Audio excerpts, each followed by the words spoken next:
today. Thank you for joining us for this session, a very important topic. My name is Paul Marriott. I'm the president of SAP Asia, which of course includes India, many other countries across the region, including markets like Japan. And it's really exciting to join you today to not just discuss a topic that's important to SAP, but something that I'm personally very passionate about, and how technology can enable and empower businesses to become more sustainable and successful in the long run. And my sincere appreciation to the CII ITC Center of Sustainable Development for pursuing this agenda for the last 15 years and presenting the 16th edition of this very important topic and gathering all of these stakeholders today. So my deepest appreciation to CII ITC. I just check if Mr. Prabodh has joined us. Okay, not yet. So today, Mr. Suresh Prabhu would be joining us. I know it's a great honor and privilege to have Mr. Prabhu, who I'm sure you're all aware, Member of Parliament and former Minister of many portfolios: railways, civil aviation, industry and commerce, power, chemical and fertilizers, environment and forests, and now also the founding Chancellor of the Rishihood University. Incredible that we have him joining us today. And Mr. Prabhu, if you're there, I will just check. Yeah, I'm there, yes. Hi, Mr. Prabhu. Thank you so much for joining us today, sir.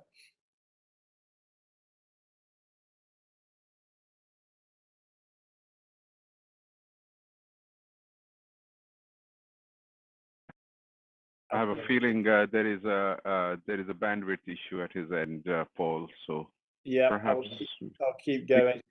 Yeah, absolutely. So hopefully, Mr. Prabhu will be able to join and stay with us for his session. It's also my pleasure to introduce Dr. Nagesh Shashtri, the Deputy Director of the National Informatics Center, an organization I'm sure you all know, credited with some of the most pioneering and complex IT initiatives for government and service delivery. So Nagesh, thank you for joining us today. Thank you. We also have senior leaders. In fact, you just heard him, Mr. Rajiv Ranjan Mishra, Managing Director of CLP Group India. So thank you, Rajiv, for joining us. And we should have Mr. Anirban Ghosh, of the Chief Sustainability Officer of Mahindra Group, also on the call with us. Anirban, I think you're on the call as well. Yes, I am. Thank you very much for having me. It's an absolute pleasure, sir. Thank you for joining us. So with that, I'm sure. Hello, Mr. Prabhu. Yes, can you hear me? We can hear you, sir. Yes. Welcome. Okay, if you can hear me, even if you don't see me, as long as you can hear me, it's fine. We can see you and we can hear you. Oh, good. Thank you. So thank you, my dear friend, Mr. Marriott, for being here. And I really thank my co-panelists for joining in this very important session.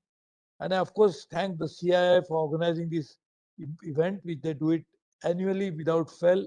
And Seema Arora is leading this sustainability initiative of the CII. And I congratulate all of them for this wonderful program. As you know, sustainability has become a catchword. It's something everybody wants to say, I'm a sustainable. But really speaking, everybody claiming it to be sustainable, then there is some problem in the world. Because if the world is moving into the wrong direction, if the climate is really causing so much of damage to the whole world, if the temperature is going up and the planet is warming up, there's a challenge for water. There are issues related to livelihood of people getting affected because of the changing climate. That means if somebody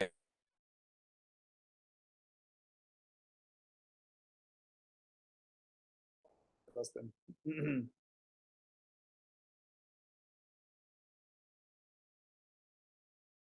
We'll just give Mr. Prabhu a minute, see if he can make it back. Paul, you can continue. I'll request his office to get his video switched off so that the bandwidth is better.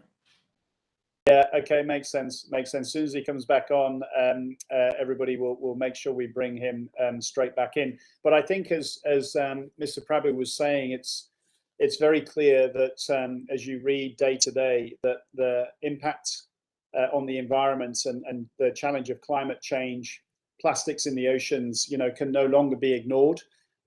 Interestingly, there was a UN intergovernmental panel on climate change where they talked about the human activity that is driving the climate issue to unprecedented and irreversible levels. And the report referred to as climate change as a code red for humanity, saying that unless we act now with urgency, we are absolutely heading for a catastrophe. And there's no shortage of evidence for this report.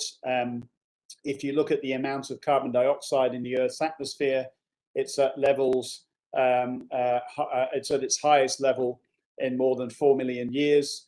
2020 was the warmest year on record, and the last 6 years have also been the warmest years on record consecutively. And in 7 years from now, this topic will become irreversible. So we have very short time to respond. Certainly in the boardroom of organizations like yours, this was not a topic a few years ago, but it is a topic in every boardroom, certainly that I'm in. Even this week, every CEO and executive, this topic dominates the discussion at the most senior levels.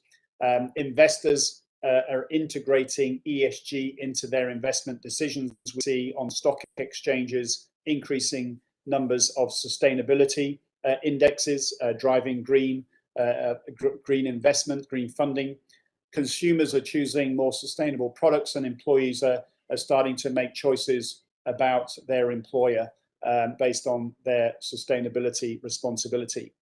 Now in India, India has been on an incredible growth over the years and continues to be so.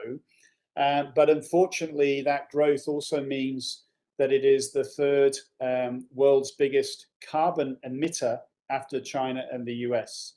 I'll pause here. I think, Mr. Prabhu, you're back with us. I think you're on mute, sir.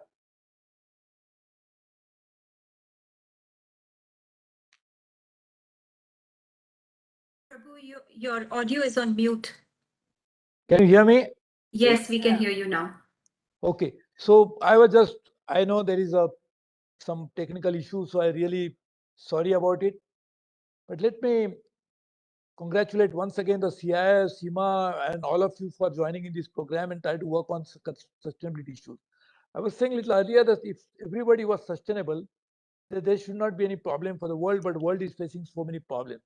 Now, how to address those problems is an issue. And those problems can be technology. If you use the right technology, you can solve the problem. If you use the wrong technology, you'll have the problem. So using technology is a solution, but using right technology is a real answer. And therefore, making right technology, which is the right technology, to find that out, we must actually work together.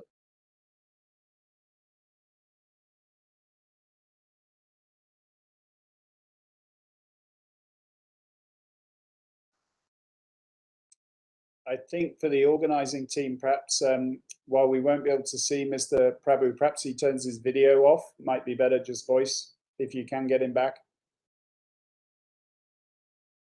We will do that, Paul. Give it a go. So I'm sure we'll get Mr. Prabhu back. Sorry, team, for the technical difficulties, but I'm sure we'll get him back at least with voice. So, and I think what Mr. Prabhu also describing, the challenge ahead of us. Certainly, the carbon footprint in India, it is significant, but also there's a significant pledge in India to reduce that footprint by 33 to 35% by 2030. and also to drive to 40% of power from non-fossil fuel sources by 2030. Rajiv, I'm sure you'll have a view on that. So these are great steps forward that we're taking. But even Prime Minister Modi himself, a true ambassador for this topic, is looking to drive more initiatives. India is moving to generating 450 gigawatts of renewable energy by 2030 as well. These are all great initiatives. And there is a unique initiative around the Sustainability Development Goals Index in India, which is a groundbreaking path to measure and monitor at a national and subnational level. And of course, the ranking of states and districts with respect to creating a competitive spirit between the states and districts to drive that carbon emission down.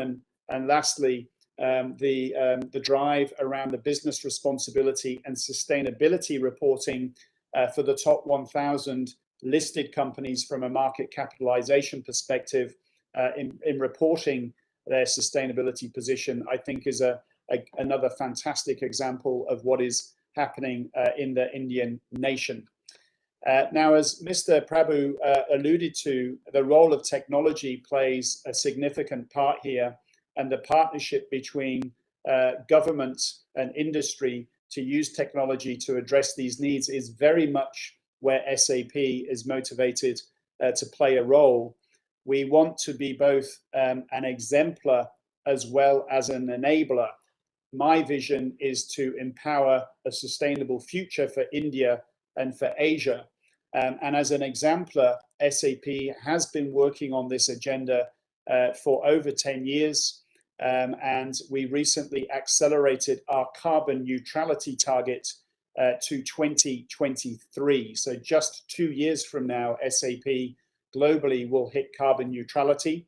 If you're familiar with SAP as a company, we provide technology services, including cloud services. So we run a lot of data centers around the world. And since 2014, 100% of our data centers have been powered by green renewable energy.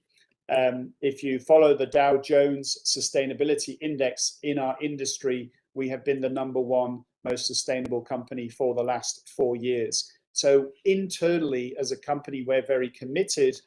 Externally, for you as a software provider, we really want to drive towards 3 things: 0 emissions, particularly around the carbon emissions; 0 waste, but we also want to drive to 0 inequality.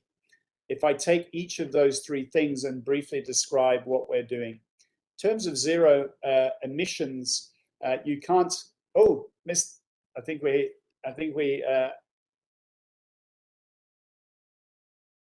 hello, Mr. Prabhu, we got you back? I'm back, but I'm really, really sorry. I was telling you, no problem. The problem that we are facing today in the world is obviously something which we should be doing right, we are not doing. And something which is wrong, we should not be doing, we are doing. And that's the problem.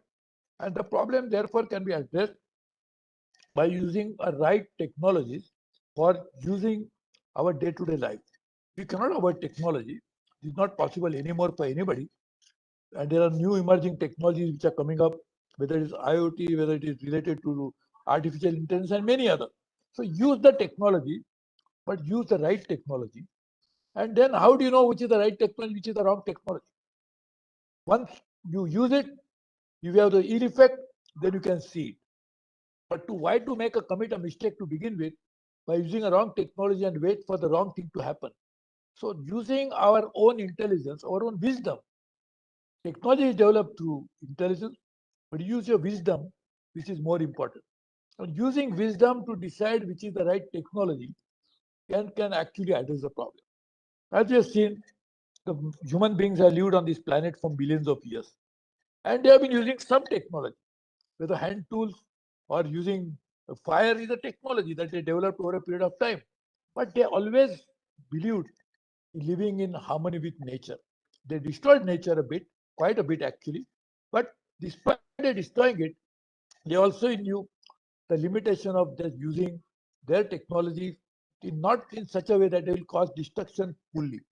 Now, therefore, it's an opportunity for us to learn from that ancient wisdom that human beings are accumulated through our genes and use it in a right manner. If you switch off the wisdom and only switch on the intelligence, then we'll have a big problem. If you can use intelligence and wisdom at the same time, you can actually solve this problem. So using technology with wisdom is very important, and that is what we really need to do. Look at the challenges that we are facing today. Water. There are solutions to water management, and we have seen it even CIS as a water center, and they're trying to implement it. There are many countries in the world where using water in a very judicious way to address the scarcity that they face. There are countries which are using water for agriculture in a way that even small little drop can create more crop. So it is all possible to do it. But to do that, you have to first change our mindset. And changing mindset is very, very important for changing the way we are living life on the planet today. And to do that, a collective effort is necessary, not only through governments which keep meeting it, and now we'll be meeting it again the next few days in Glasgow in UK to discuss about COP26, but not just discussing in that forum is enough. Bringing it down to the level of day-to-day life of people, we must use various means. And one of them is also business. Business can play a key role because in any case, the technology is developed by some business or the other, maybe a small business or a large business. But they are the ones who do that. So connecting businesses with society is extremely important. Connecting laboratories, the scientists, with business and community is extremely important. Connecting all these ecosystems with government's own thinking to make right policies is extremely important. And to do all that, we need some platforms and institutions. I think this is one platform. The CI Sustainability Summit, which happens, is actually one such good platform. Just imagine we have none other than such a leading personality like Mr. Paul Marriott present here. At the same time, Mr. Misra, my dear friend, who is also participating. So if you can bring all of them together and we discuss the problem, you cannot think that because I am living 10,000 kilometers away from where the problem lies, I will not face the problem. It is not true. We are part of an integrated ecosystem. We are part of one planet. And therefore, whatever happens in some part of the planet is going to affect you, if not today, definitely tomorrow. And in any case, our wrong actions in the past had destroyed much of the biodiversity. Even the marine biodiversity is under threat after we collectively had destroyed the terrestrial biodiversity. And now the marine biodiversity is under such a severe threat that now there was an evidence which was put forward by at G7 by some of the countries that there will be more plastic in the ocean than the fish in the next few years' time. Just imagine the disaster that we are looking at, staring at. So I think we should really work together, use technology in the right manner, and I feel that every technological development in future must have that technology must pass one collective test, and that test is of whether it is ethical technology. Ethical from the perspective of finding out whether it has a devastating effect on the planet over a period of time. And therefore, that test is a crucial test, and that ethical test can come from wisdom. And therefore, I think all future technologies and even present technology that we are using must be put to severe test of finding out whether they conform to high ethical standards, which includes environmental issues, which includes sustainability issues.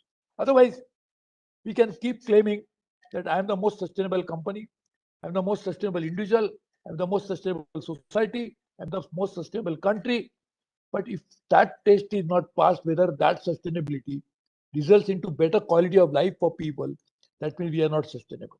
That's the only test we have to find out and decide whether we are sustainable or not. Will not be presented in the annual report of the companies. It cannot be certified by some sustainability auditors. But the only test we must actually subject ourselves to is whether that is improving the quality of life for the people or not. And that can happen through use of better technologies. And better technologies must also pass the test of ethical standards that we must all set up together. I'm very sorry. Before my connection goes away again, the technology causes another problem. Let me end here and thank all of you and for being first patient with me, because despite the challenges that I was facing, you're always willing to wait for me and get me tuned into this very interesting program, which I never want to miss. because I have been part of this initiative for many, many years, and I feel it is my own initiative, my own platform. So I wanted to participate in it. Thank you very much. God bless you all. Mr. Prabhu, thank you so much, sir. I love the wisdom plus the intelligence. That's great advice. A small drop creates new crop, and this mindset of how do you create a better environment for everybody is the insightful and inspiring leadership that you bring to drive that is what inspires us all. And I would personally like to thank you on behalf of the panel and all of the people on the call today for continuing to provide that inspiration and motivation to us. A big, big thank you. We really appreciate it. Thank you very much, and all the best to you. And my apologies for all the technical defaults. Thank you very much. Pleasure to have you, sir. Thank you so much. Thank you. Thank you. God bless you. You too. Wonderful. What an inspiration, and coming from such experience, and perhaps on the using technology in that context. I'll just quickly summarize where SAP is focusing. I talked about zero emissions, zero waste, and zero inequality, and then I'd like to jump into a discussion with my colleagues. So in terms of zero emissions, very simply, we cannot manage what we cannot measure. So a lot of the technology investment that SAP is doing and others is all about how do you create that transparency in an organization so that you can truly understand what is happening within your organization, but also all of the links to the ecosystem that support your businesses or government departments that you work in. SAP has many capabilities that are enabling that. In terms of zero waste, also a very significant problem. 100 billion tons of materials enter the global economy every year, and only 9% of those are recycled or reused. And if we carried on at the same rate, then we will need 2 planets to sustain that level of waste, which obviously, clearly, we can't do. We have, as an industry, always had this take, make, waste. If you look at organizations and the way they're set up, it tends to be to take resources, we make something, and then we waste it. And we've got to move to a truly circular set of sustainable businesses that continually recycle all of the materials on an ongoing basis in any product or service that we create. And the Circular Economy Program launched by SAP is a great platform for enabling that discussion. And thirdly, we also talk about zero inequality. It's also important that we have complete equality in our societies. Could be gender equality, generational. We want to support social and inclusive entrepreneurship. We want to create digital skilling in the marketplace to create opportunity for the next generation to be able to drive this sustainability into the future. And that is a big focus of initiatives like 1 Billion Lives, which is an entrepreneur program that SAP runs to drive the use of technology to address these significant social challenges. And lastly, before I move to the panel, if you look at the SAP customers, if any of you are SAP customers out there, sure many of you are, 20% of our customers in Asia contribute around about 40% of the greenhouse gas emissions. And I worked out that if I'm able to work with those customers and double the rate of the emission reduction compared to the Paris Treaty objective, I can help drive 1 billion tons of carbon out of the atmosphere. So my commitment is to work with those organizations and new organizations to enable that type of emission reduction across the region, because I would like to leave, hopefully, a better planet and environment, for the generations that follow us. So with that, what I would like to do is move into our panel discussion. I introduced our panel earlier, and I'm going to start with Dr. Verma, if I may. Sorry, it would actually be Nagesh. I'll start with you. So you heard from Mr. Prabhu, and be interested in your thoughts on with the work you're doing in NIC, the initiatives within NIC, and the great work that you're doing, and thinking about what Mr. Prabhu shared around wisdom and intelligence and the use of technology. Nagesh, what advice can you provide the audience today on how we advance this topic? Well, as Prabhu sir has very rightly said, using the right technology is the key for sustainable initiatives. And NIC, in that sense, has been uniquely positioned to provide services to central as well as state government departments with its offices right up to the district level. These district level offices play a major role in the last mile delivery of services for central sector and centrally sponsored schemes as well as the state government schemes. NIC's mandate, as you may be aware, it includes the design and development of IT systems for the central and state governments, providing ICT infrastructure across the country, and explore and advise on use of emerging technologies. Over the years, NIC has been part of several initiatives, particularly under the Digital India program. On the infrastructure side, our services range from pan-India communication network, which is largely based on MPLS circuits, along with some VSAT-based services in the areas with the difficult terrains. Mail and messaging services, which today are the backbone of communication for both inter as well as intra-office. Video conferencing, data center cloud services, webcasting of important events, etc.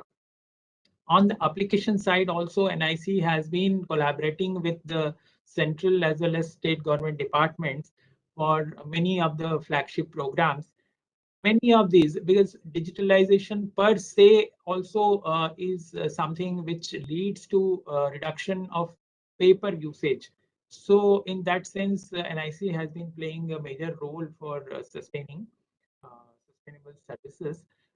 Some of these major applications include e-office, which is particularly from the time the lockdown started, it became the backbone for the office file movement.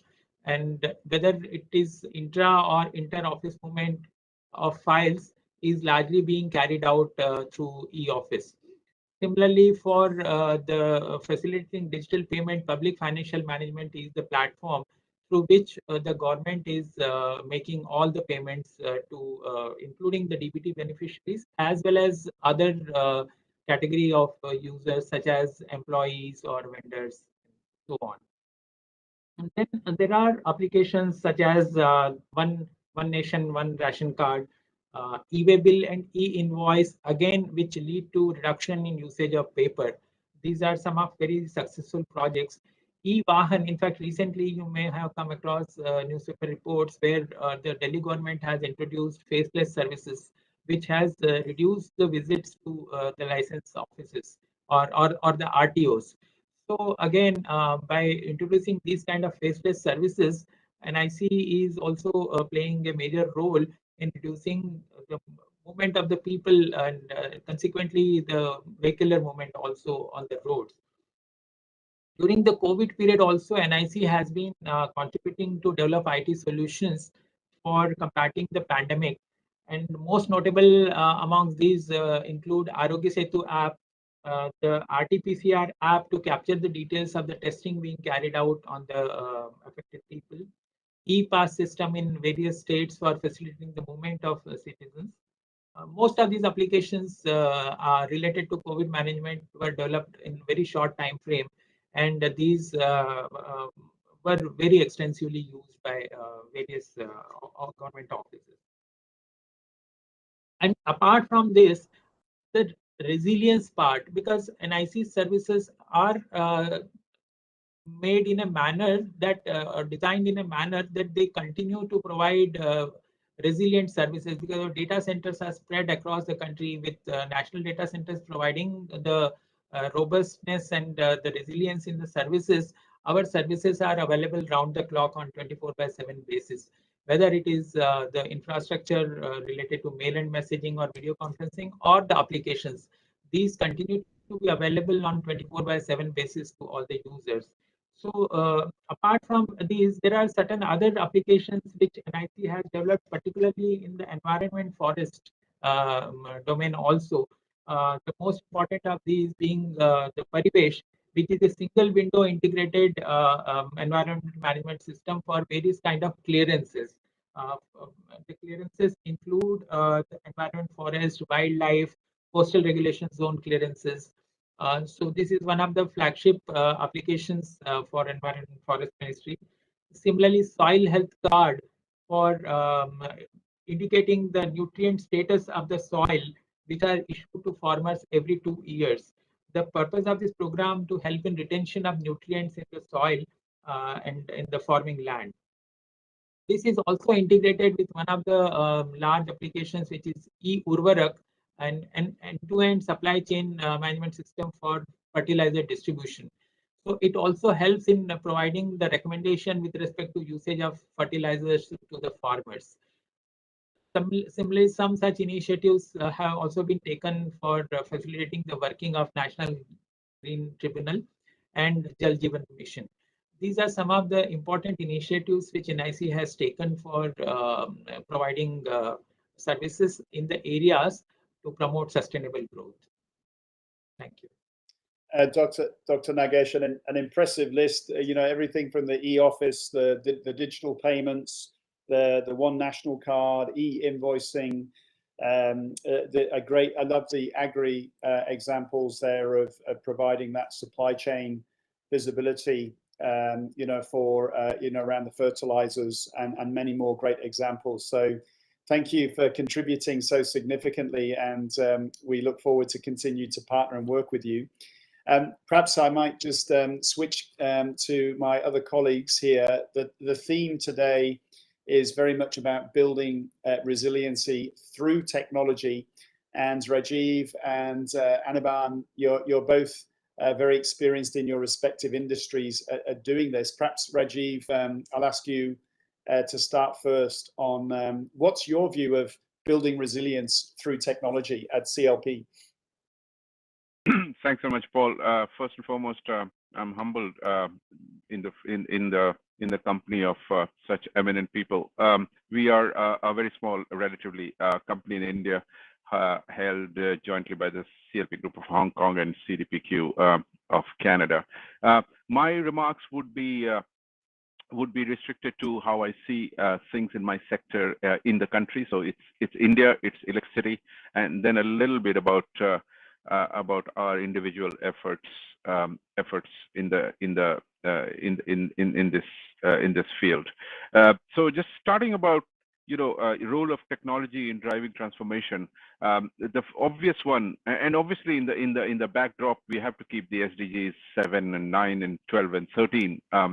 So if I keep that in the backdrop, and everyone knows the tremendous progress made, actually, the amazing targets first, and then a tremendous progress made by India in greening the electricity sector. I mean, I think the expectations are that at the upcoming COP26, India will probably be the only G20 nation which would have met or exceeded, or be in line to exceed its Paris Agreement target. So there's been a fair bit going on there. But just coming back to the electricity sector in India, you know, first and foremost is obviously decarbonization. Now, it is also important to remember we need easy wins. You know, Mr.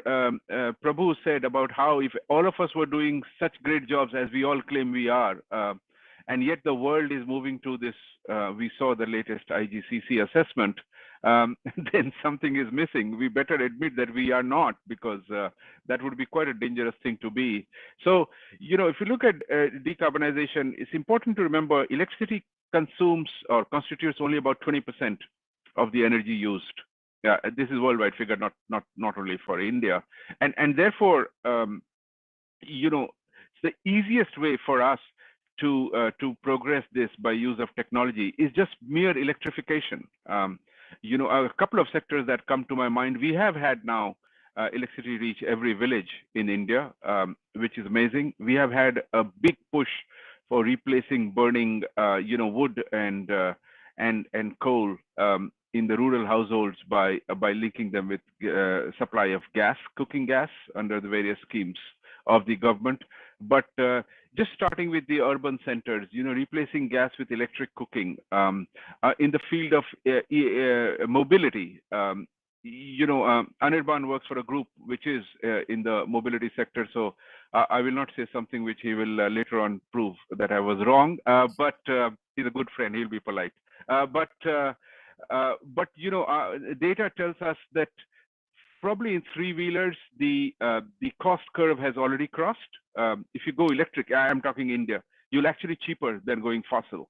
And there is tremendous scope, I feel, where whatever is the right tier, whether it's 2030, 2040, with of course planning so that large companies don't end up with a large amount of stranded assets. There is a fair bit that we can do and do it urgently, because I feel electrification is so much easier than trying to resolve the issues of hard to abate sectors. Once you get into cement and steel, those are far more difficult. This is a very easy win where I hope where technology can play a big part. The second for our sector, I would say in India, is digitization. I know this is not rocket science, not talking to someone from SAP anyways, but let me give you an example from my sector. We have just over 400 gigawatts in India of electricity generation capacity. Our peak demand is close to about 200 gigawatts.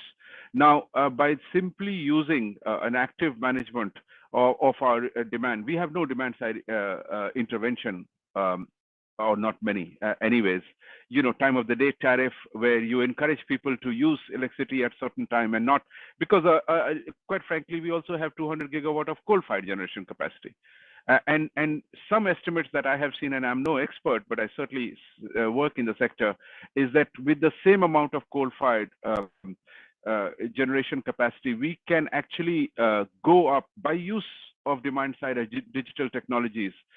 We can run this to make the peak demand of almost twice that amount. So until the time the country reaches a peak demand of say 400 gigawatts, we would be able, with the aid of technology, to not be able to not be forced to add too much of or any more of fossil fuel capacity. So that is the other area where technological intervention can actually do wonders in the electricity sector. Now, obviously, greening of molecules is more difficult, and there we have to go into the harder to abate sectors, and there probably hydrogen is the one which is going to play a key role. We do have a national mission on hydrogen, but I know the time is limited, so I'll quickly cover a couple of other things. There are also business model innovations that we can use. In some ways has been used. Integration of technology. An obvious one is generation together with storage, battery storage. Where we can get a lot more out of this.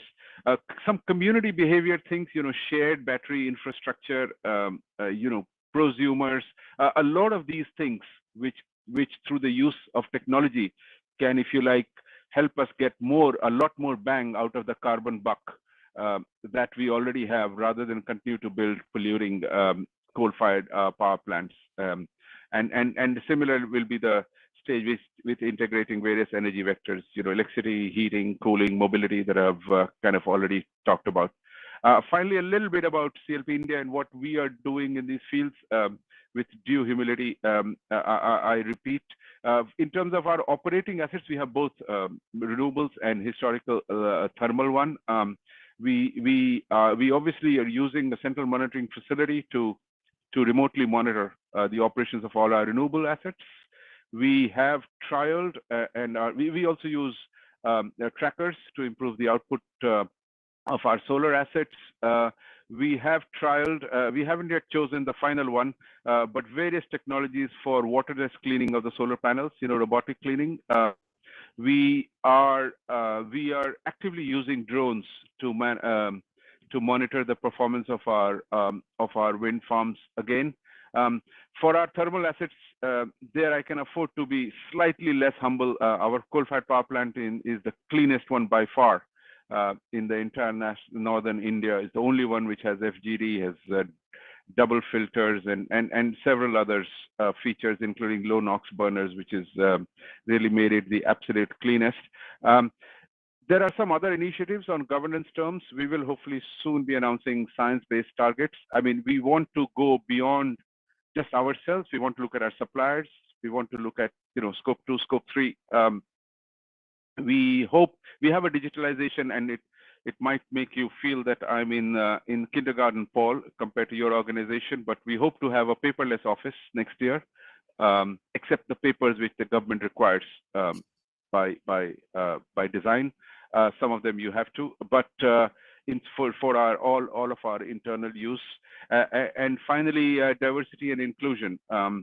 We want to, all of us, and I personally want to leave the company a lot more diverse than we found it. For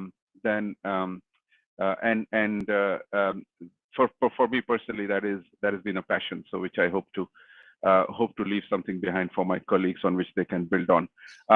I will just stop here and happy to take any questions. I know we started a wee bit late, so I hope I haven't taken too much of the time. Thanks, Paul. No, Rajiv, and look, again, I've just noted down so many things. Decarbonization through electrification, the work you're doing to provide electricity into remote locations, which reduces the burning of wood, the switch to gas to electric, digitization obviously to drive efficiency, and we're in partnership with any company that wants to drive more digitization. Of course, hydrogen I think is a really interesting topic. I think the challenge is getting the scale is what everybody's trying to really determine and solve for. Robotics, you've obviously got a lot of automation going on in your in your solar farms with robotic cleaning, and the drones in the wind farms as well.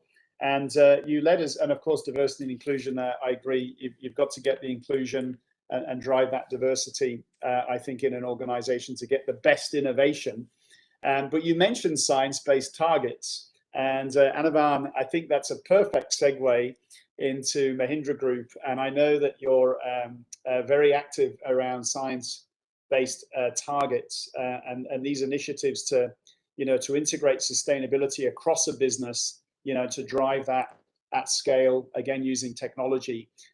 So you're a big organization in India. So Anirban, what's Mahindra's thinking on this topic, particularly around things like science-based targets?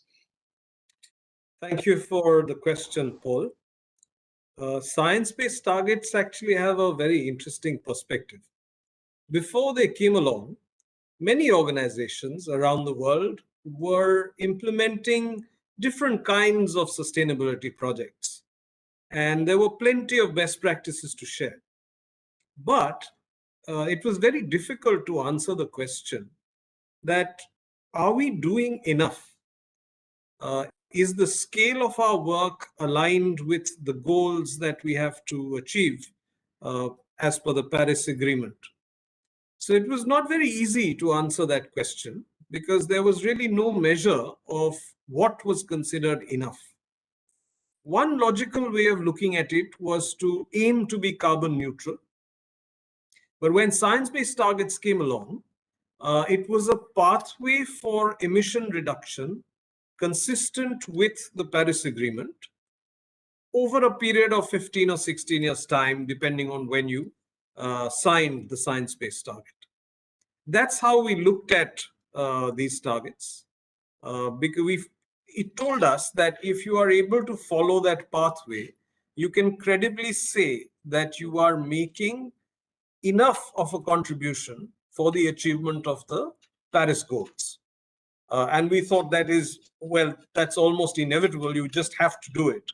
And hence we signed up for science-based targets right across the group. Mr. Prabhu made a very interesting proposition that we need to move towards using correct technologies, or used a phrase that conveyed the idea of correct technologies.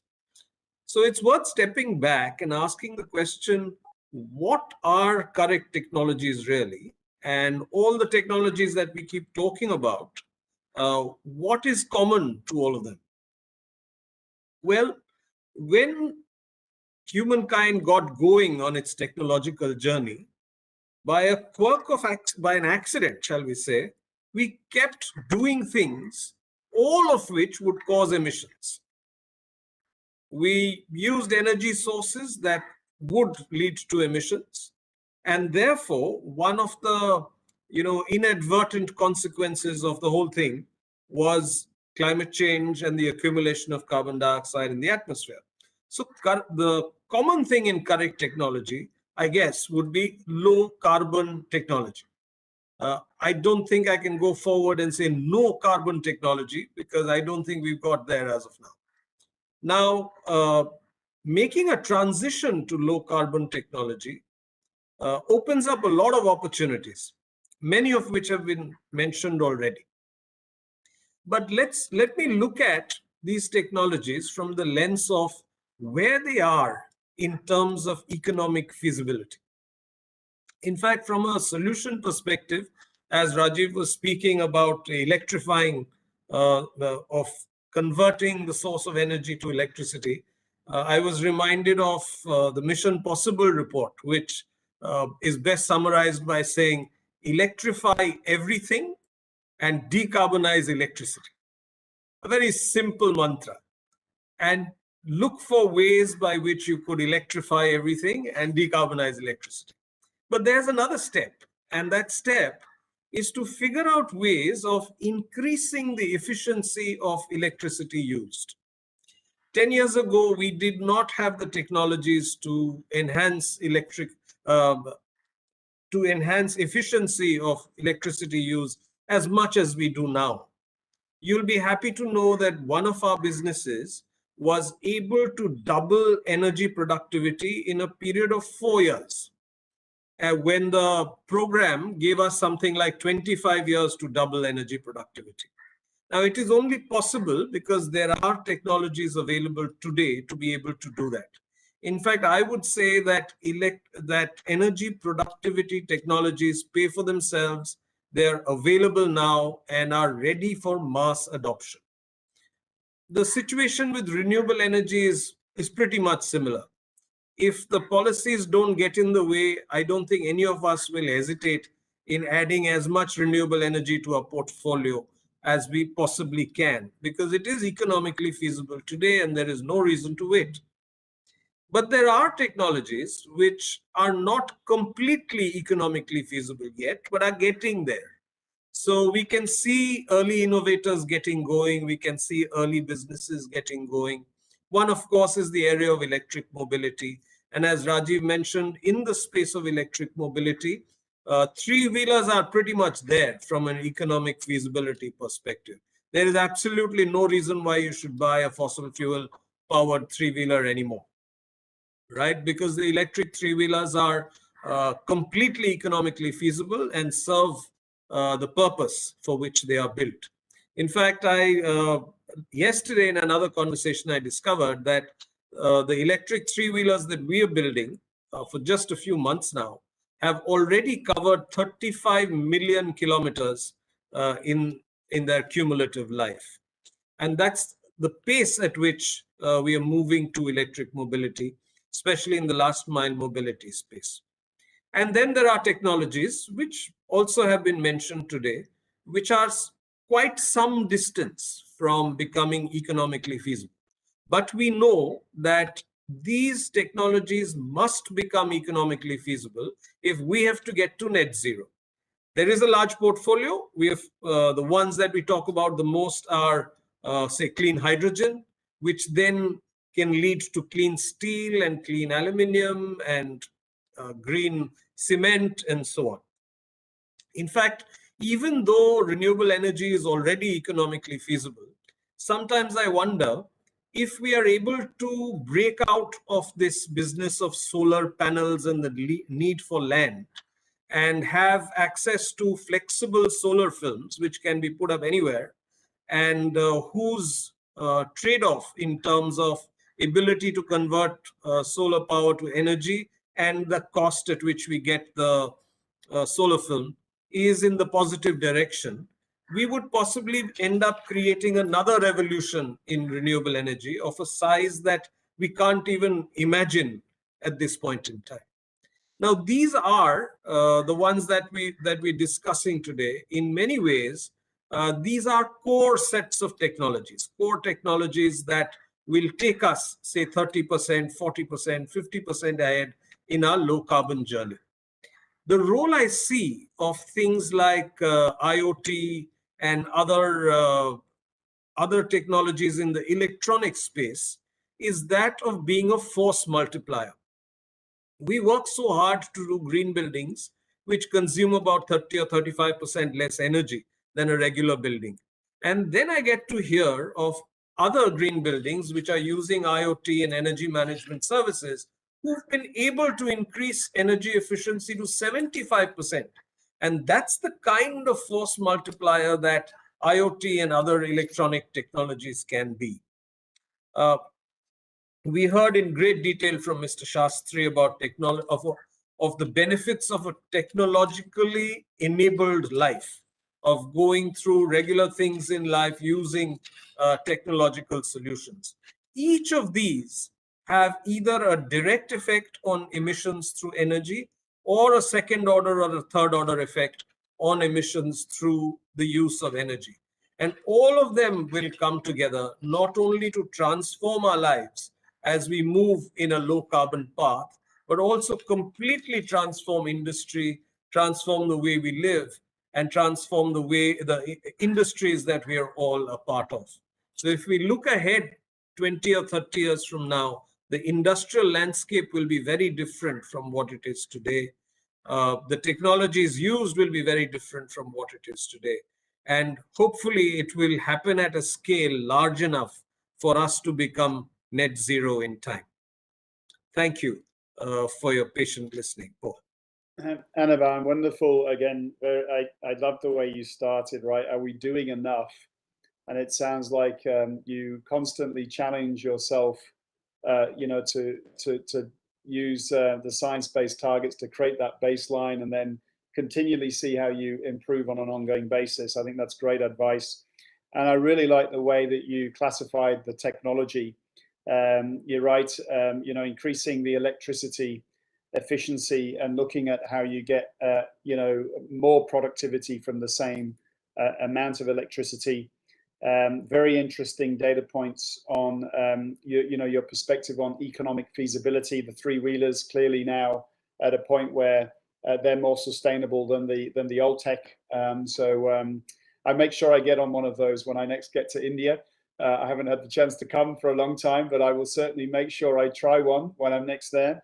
And I agree with you on hydrogen, a really interesting technology, but it's not there yet at the scale that you would need for steel manufacturing or other similar industries. And I think and it's nicely perhaps takes us into kind of how we summarize this session, this force multiplier that you talked about, the role of IoT, or sometimes referred to as Industry 4.0, to take, I think you said, energy efficiency of 35 to 40% of, say, a building up to as high as 75%. And this is a set of technologies, the tech industry, like SAP, is very fascinated in driving that force multiplier. Really with a view, that it's not just about profit, right? It's about the planet and the people, or this triple bottom line of the planet, people, and profit. And perhaps what we can do to close just on this concept of Industry 4.0, that force multiplier, just how each of you feel that can really help us. Dr. Nagesh, perhaps some closing comments from you with respect to Industry 4.0, the triple bottom line, and thoughts for the audience today on how that becomes the force multiplier. Well, I see some of the challenges coming our way, particularly as an organization which is providing services to the government, to create data centers which are energy efficient, or maybe what you may call them as green data centers. Also accelerate the adoption of technologies which are emerging, such as artificial intelligence, blockchain, usage of IoTs, um, things like that. And also, whichever domain we are working for introduction of digitalization, or trying to take the digitalization which is existing to the next level by usage of such technologies, which will enable to reduce the usage of paper to a large extent. Although we may not be able to totally go to an environment which is totally paperless, but at least reduce the usage of paper to a large extent, which will help in conserving the environment. Yeah, great advice. Perhaps Rajiv, your closing thoughts on Industry 4.0 and that force multiplier. Thanks very much indeed, Paul. Just a couple of thoughts, actually. First and foremost, in country after country, one thing has been obvious, that the rate of energy transition is much faster than anyone had ever forecast. And for those in the energy industry like us, it's very, very simple. If we do not innovate, we have to, actually, this is almost a race where, like Alice in Wonderland, if you run the fastest that you can, then you stay at the same place. I think if we do not continuously use 4.0, we will basically be made irrelevant. Many companies older than us have disappeared from the world, and so will we. I think with these are the two topmost thoughts in our minds. We have to use technology, and we have to do it at a rate faster than we think is possible. And it is a matter of survival, not merely of prospering. So prosperity will only come with survival. Of course, you first have to ensure that. So this is not a choice variable. It is an absolutely must, and we have to be in it full time. Yeah, great advice, Rajiv. And it's about doing it together as well, right? Collectively, how do you put that technology to work so that we're not just all running individually, but not making the progress? And Anirban, you talked about the force multiplier and IoT Industry 4.0. Just I know you talked to that already, but just your closing thoughts on that same topic. Paul, we've come a very long way in the use of technology and electronics. I still remember my visits to a science museum when I was in school. There was something called an electronic room. And the wonders of the electronic room were such that if you stepped up and said something into a microphone, the door would open. The moment you stepped through the door, the lights would come on. And if you sat on the chair, the radio would come on and you would have some music playing. Those were primitive days 40 years ago. All of this we take for granted today. And we have used each of these technologies to do so much more in so many areas. The question today is not whether these technologies can be used, but it's about discovering how to use these technologies to achieve greater and greater impact. I'm sure there is a long way to go, because I don't think we've maxed out the utilization of these technologies yet. And I look forward to the use of these technologies to help us and everybody else really follow the low carbon path towards net zero. Brilliant. Thank you, Anirban. So for everybody on the call today, we are drawing to a close, and absolutely insightful and inspiring discussion. And I think the opportunity to work collectively together, and if you look at the data, it would suggest we've got 7 years to really fix this. Rajiv, you said it right. We have to run together in formation, using the wisdom, using the intelligence, using these incredible technologies to advance this incredibly important topic before we head towards, frankly, that code red and catastrophic, future. So looking forward, if SAP is here and ready to play a role along with all of the organizations and along with government to see how we use technology to create that sustainable future. And a big thanks to Mr. Suresh Prabhu, a real privilege to have him join us today and share his message. Let's take his inspiration and make this happen.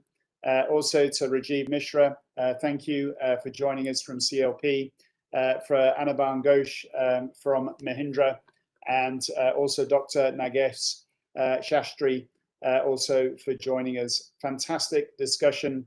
Thank you for the partnership, and I'm certain everybody today would have got a great amount of insight and wisdom.